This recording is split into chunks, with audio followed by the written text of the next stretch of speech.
Hola, ¿qué tal? Bienvenidos a una nueva emisión de noticias. Aquí empieza El Mundo Ahora por France 24. Yo soy Andrés Mesa Muñoz y a continuación los titulares. El primer ministro de Francia, Sébastien Lecornu, propuso suspender hasta las presidenciales de 2027 la controvertida reforma a las pensiones del presidente Emmanuel Macron e intenta así sobrevivir a dos mociones de censura. El premier también prometió que no usará el artículo 49.3 para aprobar leyes por la fuerza. Andry Rajoelina dice seguir siendo el presidente de Madagascar luego de que el líder del ejército dijo haber tomado el poder tras la presunta salida del país y posterior destitución del mandatario. Los militares anunciaron un periodo de transición de 2 años antes de elecciones. Al menos 6 personas habrían sido asesinadas por el ejército de Israel en la Franja de Gaza, mientras que el gobierno israelí empezó a restringir la entrada de ayuda humanitaria debido a la lentitud de la entrega de los rehenes fallecidos. Hamás anunció que esta noche devolvería 4 cuerpos más.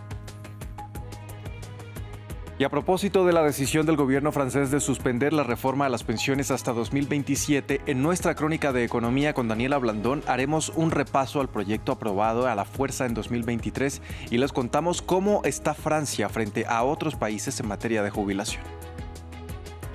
Y en nuestra sección Revista de Prensa revisamos los titulares que nos dejan algunos de los principales medios internacionales. Este martes, medios como The Guardian, The Times y The New York Times analizan qué temas quedan aún por resolver sobre el acuerdo de alto el fuego en Gaza.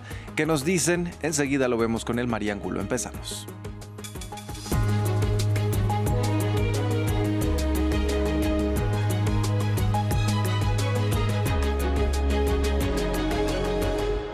Vamos a iniciar en Francia. El primer ministro Sébastien Lecornu dio su discurso de política general en la Asamblea Nacional para intentar conseguir la confianza de los diputados. Entre otras declaraciones, anunció la suspensión de la reforma de las pensiones hasta las presidenciales de 2027 y descartó el uso del controvertido artículo 49.3 para aprobar leyes por la fuerza, medidas que convencieron a los socialistas y evitarían la moción de censura. Todavía sigue en suspenso, pero Sébastien Lecornu quizás dio un paso clave para salvar su segundo gobierno. Bajo los aplausos de los socialistas, el primer ministro francés anunció la suspensión de la controvertida reforma pensional adoptada en 2023, una medida que costará 400 millones de euros al Estado en 2026, explicó. Este otoño propondré al Parlamento que suspendamos la reforma de las pensiones de 2023 hasta las elecciones presidenciales. No se producirá ningún aumento de la edad a partir de ahora hasta enero de 2028, tal y como había solicitado precisamente la CFDT. Además, la duración del seguro también se suspenderá y se mantendrá en 170 trimestres hasta enero de 2028. Además, Sébastien Lecornu descartó el uso del artículo 49.3 que permite al gobierno adoptar un proyecto de ley sin voto de los diputados, excepto si ellos logran censurar al gobierno. También expresó querer una contribución excepcional de los más ricos en el próximo presupuesto, medidas que podrían permitir a su gobierno evitar ser derrocado. Los socialistas aceptaron no censurarlo de inmediato, pero esperan otros cambios en el plan de presupuesto. Queríamos la garantía de un debate leal y abierto. Usted nos lo está prometiendo. Estaremos atentos a que sus palabras se traduzcan en actos. Hacemos una apuesta. Es una apuesta arriesgada y solo el futuro nos dirá si fue buena o no. Sin embargo, la Francia Insumisa y Agrupación Nacional ya prometieron censurar al nuevo gobierno. Aumenta la incertidumbre en Madagascar. El presidente Andry Rajoelina, quien habría huido del país y fue destituido por los legisladores, dijo que él sigue siendo el máximo líder. Sus declaraciones se dan después de que el ejército anunciara que tomó el poder, que suspendió varias instituciones del Estado y que habrá un periodo de transición de 2 años antes de que se celebren elecciones. El informe es de Samuel Salgado Castro. Cayó el presidente de Madagascar, Andry Rajoelina, tras casi 20 días de intensas manifestaciones. Los militares aprovecharon la huida del mandatario a un paradero desconocido para llenar el vacío de poder. Al mando, el coronel Mikhail Randrianirina, de la unidad élite conocida como Kapsat. A partir de hoy vamos a tomar el poder y a partir de hoy se disuelven el Senado, el Tribunal Constitucional Superior, el Tribunal Superior de Justicia, el Consejo Superior para la Defensa de la Democracia, el Estado de Derecho y el Senado. Eso es todo. Dejaremos que la Asamblea Nacional siga trabajando. Seguiremos trabajando y eso es todo. El coronel también suspendió la Constitución y anunció que formará un gobierno de transición de 2 años. Este martes, la Asamblea Nacional desobedeció la orden de disolución de Rajoelina y votó su destitución. En aplicación del artículo 40.1 de la Constitución, la Asamblea Nacional reunida en sesión extraordinaria aplicará la destitución definitiva del presidente de la República por sus manifiestas incompatibilidades y conflictos de intereses, así como por actividades de naturaleza lesiva para la dignidad de la nación y la unidad nacional. Rajoelina indicó el lunes en un videomensaje que huyó a un lugar seguro sin dar a conocer dónde y que descartaba renunciar. Pero la misma unidad militar que ayudó a Rajoelina en 2009 ahora lo saca del poder de un país cuyos jóvenes reclaman la presencia del Estado, como el acceso al agua y la electricidad. Vamos con noticias de la guerra en Gaza. Hamás acusó a Israel de haber violado el alto el fuego tras el asesinato de al menos 6 civiles, 5 de ellos cerca de la ciudad de Gaza y otros cerca de Han Yunis. El ejército israelí reconoció haber disparado contra quienes se acercaron demasiado a sus tropas tras ignorar el llamado a retroceder. La atención también está puesta ahora en la reconstrucción del enclave, para la cual se necesitarían $70.000 millones según la ONU. En medio de un precario cese el fuego y de un paisaje de ruinas, la construcción parece un horizonte lejano, pero tiene que comenzar por lo más básico, la retirada de escombros.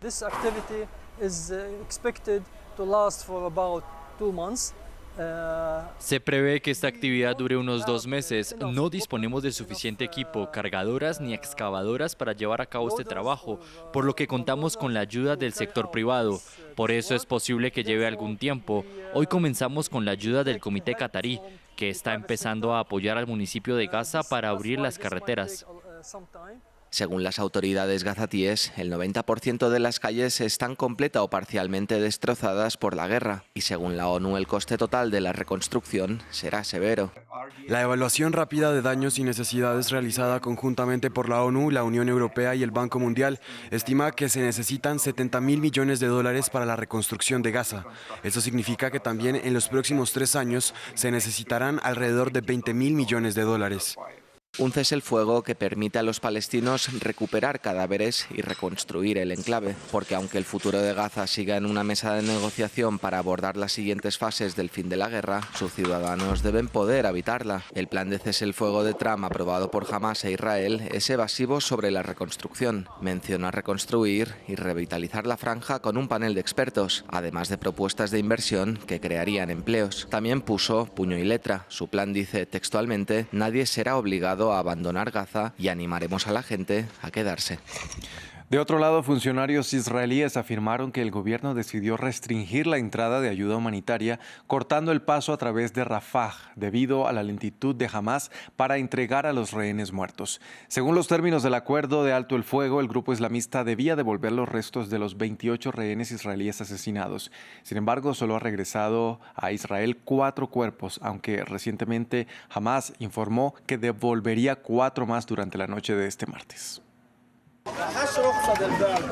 En este hangar sumido en la oscuridad, los cuerpos de 4 rehenes asesinados en cautiverio en Gaza son finalmente entregados por Hamás, un convoy de la Cruz Roja con destino a Israel, quien los identificó. Entre ellos el de Bipin Joshi, estudiante nepalí de 24 años que trabajaba en una granja del Kibbutz Alumim en el momento de su secuestro. El alivio de ver sus restos mortales de vuelta en suelo israelí se vio rápidamente sustituido por la ira de las familias de las otras 24 víctimas cuyos cuerpos siguen desaparecidos. Se trata de una violación flagrante del acuerdo por parte de Hamás. Esperamos que el gobierno israelí y los mediadores tomen medidas inmediatas para reparar esta grave injusticia. El domingo, las autoridades israelíes habían dicho que no esperaban que todos los rehenes fallecidos fueran devueltos el lunes, pero ante el número de cadáveres que faltan, el ejército israelí insta a Hamás a acelerar el proceso. Exigimos que Hamás respete su parte del acuerdo. No cesaremos hasta que todos los rehenes se reúnan con sus familias y sean enterrados en Israel. Hamás ha admitido que desconoce el paradero de los restos mortales de algunos rehenes fallecidos. Podrían estar enterrados bajo los escombros del vasto campo de ruinas en que se ha convertido la Franja de Gaza. El grupo palestino había advertido que sería difícil cumplir el plazo impuesto por el acuerdo para devolver los restos mortales. Actualizamos la situación en Ucrania. Kiev denunció este martes que un ataque ruso contra 2 camiones del Programa Mundial de Alimentos de la ONU en la provincia ucraniana de Jersón, en el sur del país, sin dejar víctimas mortales. Mientras tanto, el ejército ruso continúa su ofensiva contra la infraestructura energética. Nuestra enviada especial a Kramatorsk, Catalina Gómez Ángel, nos amplía. La situación en el frente de batalla en esta región, conocida como el Donbass, no ha sido fácil ni lo sigue siendo. Sin embargo, los comandantes ucranianos aseguran que están en una buena situación, que han logrado detener ese gran avance que esperaban tener los rusos el pasado verano. Ellos dicen que la estrategia de Moscú era básicamente encontrar cuáles eran los puntos débiles de las fuerzas ucranianas para poder entrar por allí, como sucedió en la región de Dobropilia, cerca de ese frente de Pokrovsk, uno de los más difíciles en esta zona del país. Allí se entraron por un terreno, tomaron el control de una pequeña lengüeta. Sin embargo, la contraofensiva ucraniana logró no solamente detenerlo, sino hacerlo retroceder al menos en la mitad de ese territorio. La presión sigue siendo muy grande en otros frentes, pero dicen también estos comandantes que la situación ha cambiado enormemente, que esa línea de contacto anteriormente ha dejado de serlo como tal, que ahora existe una gran línea gris donde tanto ucranianos como rusos tienen muchas veces posiciones. Los rusos lo que hacen es mandar pequeños grupos de hombres solamente con su arma para ir avanzando y tomando algunas trincheras, ir avanzando en esas posiciones. Allí también se encuentran muchas veces los ucranianos, pero todo lo cambia y todo lo dominan los drones, para bien y para mal. Esos drones logran detener el avance de esos pequeños grupos porque lo ven todo en el terreno. Sin embargo, también hace más difícil la lucha para los ucranianos, especialmente para llegar y para salir de esas trincheras, lo que hace que tengan que pasar mucho más tiempo allí y hace que la logística sea más complicada, utilizando esos drones bombarderos para llevarles comida, armamento y también medicinas, o para tratar a los heridos, que ahora toca retirarlos de allí del frente, muchas veces con drones terrestres por las dificultades de acceso a los vehículos. En otras noticias de Ucrania, el presidente Volodymyr Zelensky retiró la ciudadanía al alcalde de la ciudad de Odesa al incumplir la ley que impide a los ucranianos tener nacionalidad rusa. El Servicio de Seguridad Nacional publicó lo que parecía ser una fotocopia del pasaporte ruso con el nombre y rostro de Gennady Torkanov, quien negó los hechos y dijo que llevaría su caso a los tribunales. Las acusaciones de doble nacionalidad lo han perseguido a lo largo de su carrera política. En Estados Unidos, el presidente Donald Trump recibe hoy a su homólogo argentino Javier Milei en la Casa Blanca. Un encuentro que se da poco después de que el secretario del Tesoro estadounidense anunciara la compra de pesos argentinos para inyectar liquidez de dólares a la economía del país sudamericano, y en medio de críticas de los demócratas hacia Trump, a quien acusan de priorizar los rescates financieros extranjeros mientras el gobierno permanece paralizado a falta de un acuerdo sobre el financiamiento. Y bien, vamos ahora con nuestra crónica de economía. Vamos a abrir con la noticia del día y es el anuncio de la reforma a las pensiones, o de posponer la reforma a las pensiones allí en Francia, y por ello ya se encuentra en el estudio conmigo nuestra editora de economía, Daniela Blandón. Daniela, ¿qué tal? Muy bien, Andrés, muy buenas tardes. Daniela, adelante, siga. Claro que sí, Sebastián Lecornu lo propuso ante la Asamblea Nacional para asegurar su supervivencia política y en un último intento por sentar las bases para la aprobación de un presupuesto reducido para 2026. Primero escuchemos lo que dijo el primer ministro. Este otoño propondré al Parlamento que suspendamos la reforma de las pensiones de 2023 hasta las elecciones presidenciales. No se producirá ningún aumento de la edad a partir de ahora hasta enero de 2028, tal y como había solicitado precisamente la CFDT. Además, la duración del seguro también se suspenderá y se mantendrá en 170 trimestres hasta enero de 2028.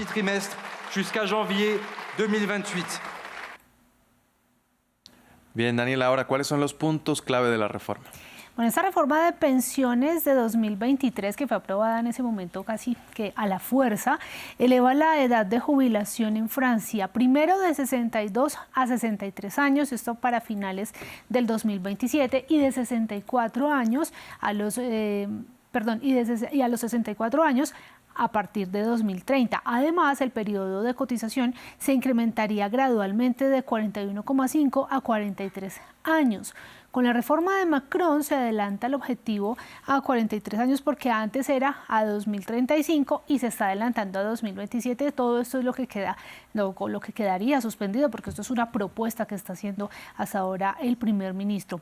El gobierno dice que esto es clave para ayudar a reducir las deudas de Francia y también para mejorar la economía en general, pero muchos sindicatos siguen oponiéndose al tema. Daniela, ¿cómo queda ahora Francia frente a sus vecinos con esta reforma?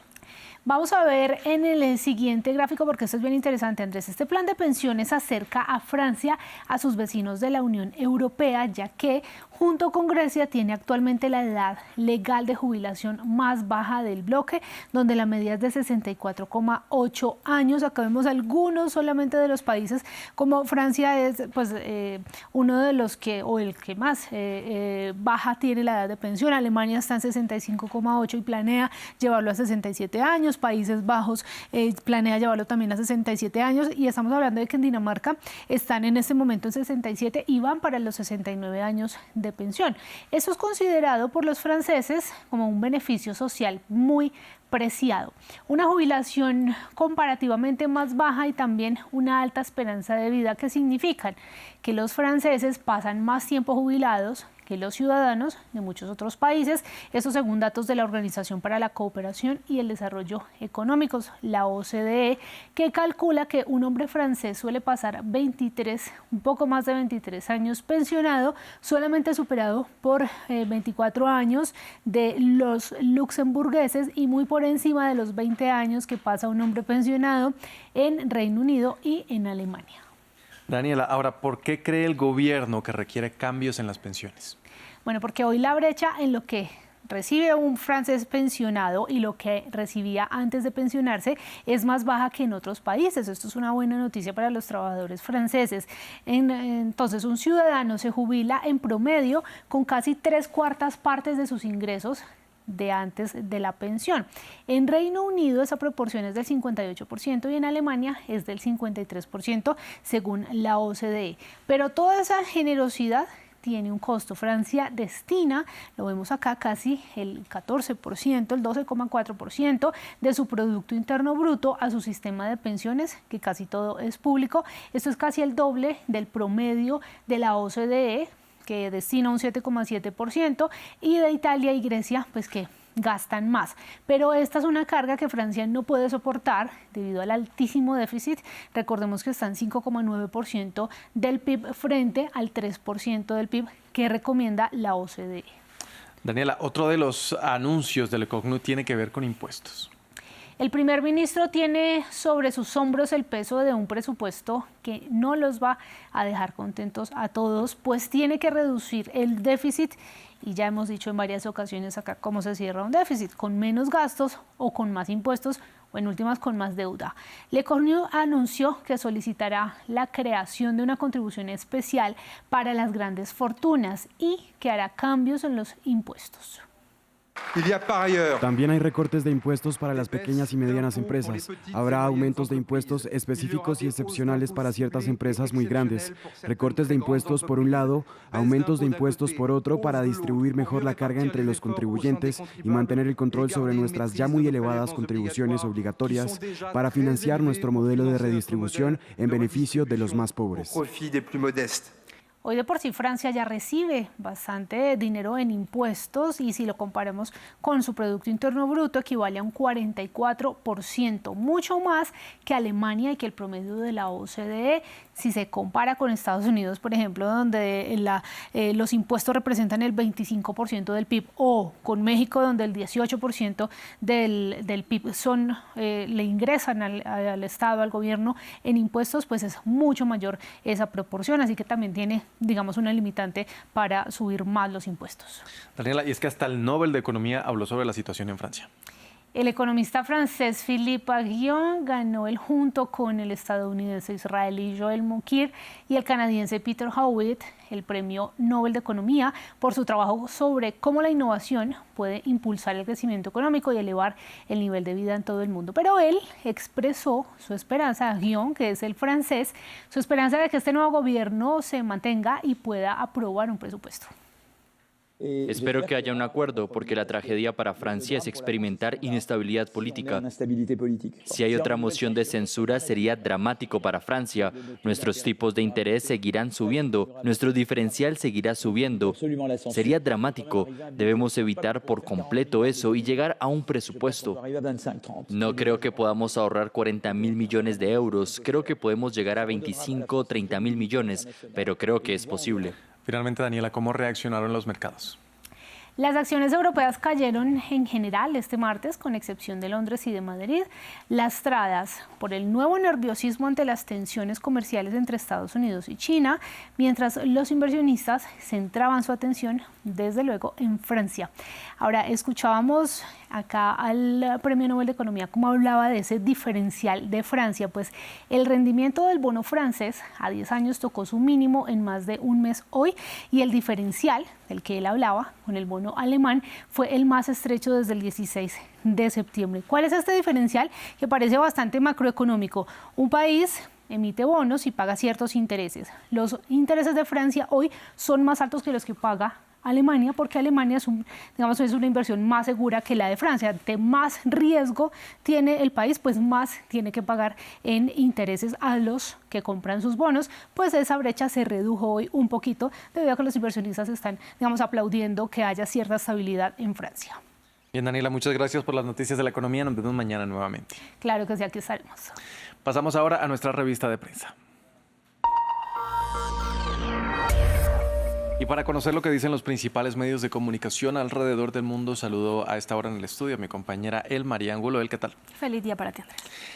Vamos a comenzar en Gaza porque medios como The Guardian, The Times y The New York Times analizan qué temas quedan aún por resolver sobre el acuerdo de alto el fuego en Gaza. ¿Qué nos dicen? Así es, Andrés, vemos efectivamente como The Guardian titula, así como bien lo indicas, qué temas quedan aún por resolver en el acuerdo de alto el fuego en Gaza. Lo que presenta este medio con un completo explainer en esta jornada es que algunas preguntas deben sin duda responderse. Por ejemplo, una de ellas es si el enfoque de Donald Trump, el presidente estadounidense, es evitar lo que es catalogado como el fracaso de los acuerdos de Oslo. El medio indica que este plan para Gaza repetiría de alguna manera el patrón observado en intentos anteriores de lograr una paz duradera y destaca que ese fue precisamente el fracaso que se dio con los acuerdos de Oslo. ¿Por qué? Porque dice que se pospusieron varios temas que eran considerados como cruciales, sobre todo en materia de seguridad. Dice que la extrema derecha israelí en su momento empezó a dividir lo que se suponía sería el Estado palestino con carreteras y con asentamientos. Ante este panorama, lo que hace The Guardian es plantear 5 preguntas. La primera de ellas es si efectivamente se retirarán por completo las tropas israelíes. Sobre ello señala que hasta el momento Israel solo ha retirado las principales filas hacia el punto que ha sido denominado de manera oficial como la línea amarilla y que actualmente ocupa cerca del 53% del territorio gazatí. Vemos como la segunda pregunta que se plantea en este análisis este medio es si finalmente se desarmará Hamás. Sobre ello dice que incluso si Hamás aceptara hacerlo, en teoría no se han proporcionado detalles sobre cómo se llevaría a cabo el desarme en la práctica, pero sugiere también la implementación de un modelo que es llamado el acantonamiento, que implica el traslado de los combatientes a lugares designados para el desarme, donde entregarían eventualmente sus armas. El tercer punto que aborda este medio es cómo operará activará la Fuerza Internacional de Estabilización. Como cuarto punto, se pregunta si iniciarán los trabajos de reconstrucción y destaca el papel, Andrés, que jugarían los países miembros de la Unión Europea como principales focos de financiación de estas labores. Finaliza este abordaje con la quinta pregunta, y es si habrá una transición hacia un gobierno dirigido por los palestinos. Al respecto concluye que Gaza es diferente en varios aspectos, pero que lo que falta en todo este proceso de paz es un aspecto que toque la reconciliación significativa que le permita a los palestinos eventualmente tener la oportunidad de participar en la sociedad civil. Vemos también cómo The Times titula con esta noticia y nos presenta un análisis que dice: la doctrina Trump, ¿qué significa la paz a través de la fuerza para Ucrania y para Irán? Lo que dice este medio es que el lema de Trump, que es América primero, hacía a los expertos predecir que no se inmiscuiría en temas de corte internacional, ya que había mostrado su recelo a participar en foros de organismos como por ejemplo la OTAN y la ONU, pero que cambió de opinión y le dio un giro a la moneda al presentar su segundo mandato no consecutivo como muy participativo, sobre todo en conflictos en curso. Reseña que la paz se consiguió también con un costo humano terrible. Vemos cómo el medio estadounidense The New York Times también apuesta en esta jornada por un análisis acerca de la cobertura de la entrega de los rehenes y de la entrada en vigor del cese al fuego, y dice cuánto costaría reconstruir Gaza, y hace foco en los números que deja ya luego de la entrega de los rehenes. Dice que se trata de un frágil cese al fuego entre Israel y Hamas, que está alimentando de alguna manera también las esperanzas de un aumento de las inversiones en la región y en Medio Oriente en general. Andrés reseña que los obstáculos de hecho son numerosos, que las potencias regionales mantienen una postura muy divergente sobre lo que sería un eventual futuro en paz completa en Gaza, y que la seguridad sobre el terreno es precaria, que no existe una idea clara de cómo finalmente se desmovilizarían los combatientes de Hamas. Cita también declaraciones entregadas por Jamie Ingram, que es analista de Medio Oriente y quien dice que era demasiado tóxico para territorios como Emiratos Árabes Unidos profundizar en relaciones tanto comerciales como económicas con Israel en el marco de estos 2 años de conflicto, y concluye describiendo el panorama de esta manera: la construcción de redes de agua y de saneamiento, así como de hospitales, escuelas y miles de viviendas en Gaza podría costar cerca de 53.000 millones de dólares. Los primeros proyectos podrían comenzar dentro de unos meses con el respaldo abierto de Bruselas, pero también concluye Andrés que esto podría desencadenar una carrera por obtener los contratos lucrativos con grandes inversores potenciales. Cada vez son más preguntas las que surgen alrededor de este tema. Vamos a cambiar y vamos ahora a Francia, donde Le Monde, Le Figaro y La Croix revisan las implicaciones de la crisis política allí en este país. ¿Cómo titulan? Así es, Le Monde titula las preguntas que no nos atrevemos a hacer sobre la crisis política, y se plantea varios interrogantes. El central es por qué dimitió Lecornu, pero también por qué regresó. Esto en un contexto de abierta incertidumbre para lo que es el panorama político en Francia, sumido, como vemos desde hace meses, en una profunda crisis. Vemos también cómo el medio de igual origen francés Le Figaro titula con una pregunta, y es ¿cuánto podría costar la suspensión de la reforma a las pensiones anunciada por Sébastien Lecornu? Sobre esto dice que la medida es fuertemente reclamada por la izquierda y que los sindicatos también lo respaldarían. Reseña el panorama de esta manera, abro comillas: sacar al país del estancamiento político, pero ¿a qué precio? Cierro comillas sobre la atribución a este artículo que nos presenta Le Figaro en esta jornada, quien dice que Sébastien Lecornu decidió salvar a su gobierno, pero amenazado por la censura, y que también se esperan las medidas que va a anunciar en los próximos días. Vemos también cómo La Croix titula gobierno de Lecornu: las pensiones todavía y siempre en el centro de los debates, y aborda de una manera diferencial a Andrés por qué este tema siempre sale a reducir en los debates políticos de la nación gala. Sobre este tema, el medio se cuestiona por qué las pensiones vuelven a estar en el centro del debate, y dice que tras reunirse con su gabinete, Lecornu decidió presentar esta propuesta y que el jefe de gobierno anunció la suspensión de esta reforma, pero que hay muchos temas todavía en el tintero. Dice que suspender la reforma de pensiones es una suerte de oportunidad para la nación europea, y que las implicaciones no implicarían que sea retirada de manera definitiva, Andrés. Muchas gracias por este repaso a la prensa internacional. Nos vemos mañana nuevamente. A ti, Andrés, por así. Y a ustedes, televidentes, quédense con nosotros. Hacemos una breve pausa. Ya regresamos.